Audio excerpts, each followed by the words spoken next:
Hi everyone, my name's Mark Deere, and in this video I thought I'd talk briefly about the idea of being a Satisficer. It's things like Satisficer and Maximizer. I think it was Gretchen Rubin who I first learned about these terms from.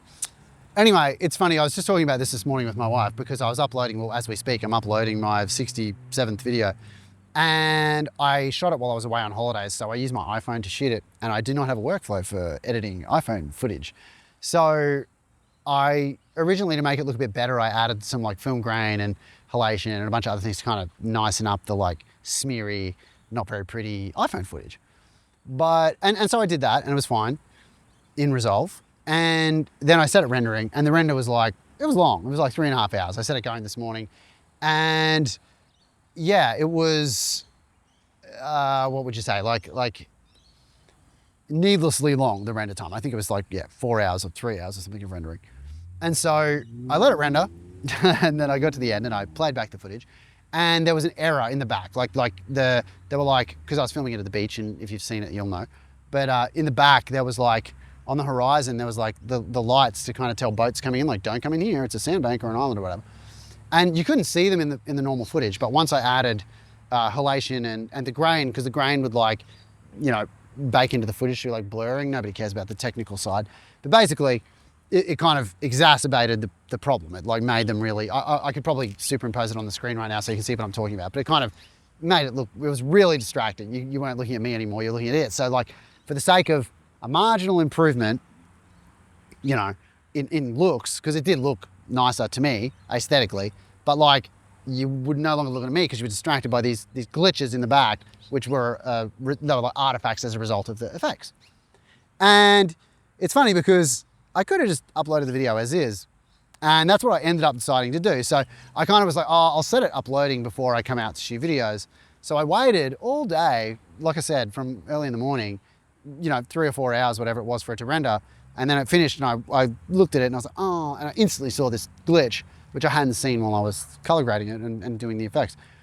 And so I was like, okay. So one by one, I checked which effect it was that was causing the issue, and they each contributed a little something. So it wasn't like I could just turn off one to fix it. It was like each one stacked on the other to make this problem. The main problem was from the grain, like the way the grain was blurring into the footage sort of thing. So I could have just turned off the blur, but then the grain didn't match the footage and it kind of was just like grain on top of footage. Anyway, it doesn't matter about the technical side of things. That's the stuff I'm an expert in and could talk about anytime. What I decided was, instead of trying to find the problem and re-render, instead of going for 3 hours and coming out again while another 3 hours goes, I was like, you know what, who cares if it looks crap? I'm just gonna upload it. And this is how my wife, Candice, operates constantly. She is what they call a Satisficer. Like, near enough is good enough.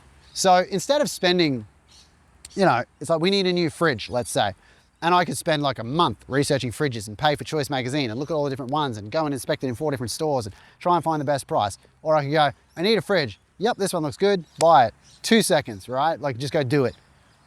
And that's the Satisficer. And what they get might not be as good as the person who did all the research, right?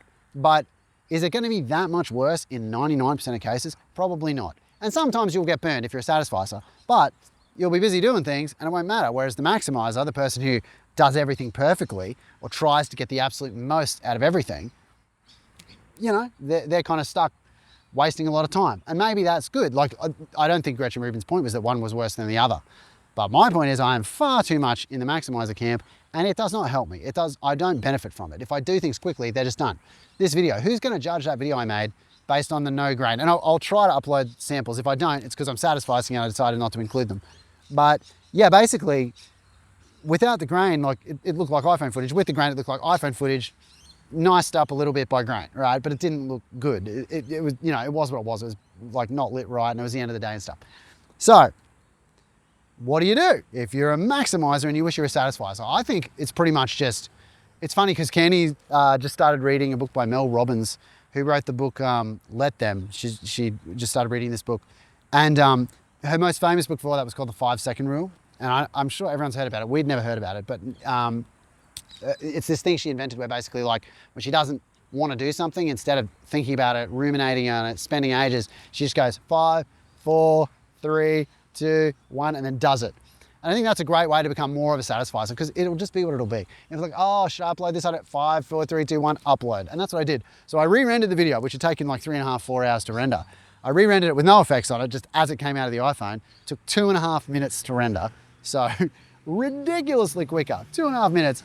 And that's why I say it's uploading. It's probably uploaded and you might have already seen it while I'm making this video because, you know, Satisficer, near enough is good enough. And to be honest, it's maybe 5%, 10% maximum worse than with the extra effects. The extra effects were lovely, but it didn't matter because the extra effects, because of the glitches, detracted from what I was saying. So it was worse for all that extra time spent on it than, and this is sometimes the thing, when you have all this knowledge, you use your knowledge and it makes it like a beginner can do better because the beginner isn't hampered by all that knowledge. They can just do whatever looks right? And they can do it. And while it might not be as good as what you do, there's certainly a lot to learn from a beginner, right?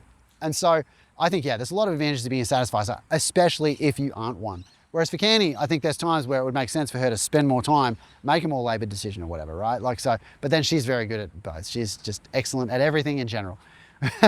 And then there's good old me who's, you know, faulty in so many ways. Anyway, I'm feeling great. I've been doing a lot of growth over the course of my leave. And yeah, I think the idea of being a Satisficer is definitely something that I'm going to try to really do next year. Moving into 2026, it's something I really want to focus on, which is basically, you know, whatever the easiest option is that can get the most output rather than, you know, spending 90% of the time on the final 10%. And I know you need to do that sometimes because I talked about that in another video, but with a lot of things you don't. And it's just perfectionism, and trying to squash perfectionism is going to be a big goal of mine next year. Especially because I'm trying new things next year. I'm not just doing what I did after 10 years being a teacher, going to doing online training for people and going like back to making short films and trying to build a new community in Brisbane, meet actors and bring them together and make films. There's a lot of new things that are going to happen, and I don't want to be hampered by overthinking and you know, perfectionism. So yeah, I think there's my talk about being a Satisficer versus a maximizer. And I think maximizing has its place. I've done it for 43 years. Time to start satisficing, and it worked for me great today because the video is up. I can't change it now, and I'm glad I did it, because if I'd waited another 4 hours, then I would have to wait another hour and a half for the video to upload, and you know, then I couldn't be uploading this video for you. So yeah, I think I'm going to be trying to Satisfice more in the next year, and in the videos where I talk about what I've made, you might see what might seem like cutting corners, but for me it's harder because I have to go against my instinct of perfectionism and just let the problems happen, you know. Now I haven't read Let Them, maybe that's a part of that book, like, yeah, just let it be broken, let people judge it if they want to judge it, because I'm happy, I don't need to make it more. That's the funny thing, I'm my own worst critic. So yeah, we'll see how it all goes. I haven't read that book yet, and I don't know, I'm sure I'll read it at some point. It's a very famous book, so maybe you can tell me about it, whether I should read it or not, in the comments. Anyway, great video. I'll see you guys in the next one. Thanks for watching today, and yeah, we've got a bunch more to make if I keep doing the 100 like I talked about in my previous video. So for now, I'm keeping on making videos, and yeah, I'll see you soon.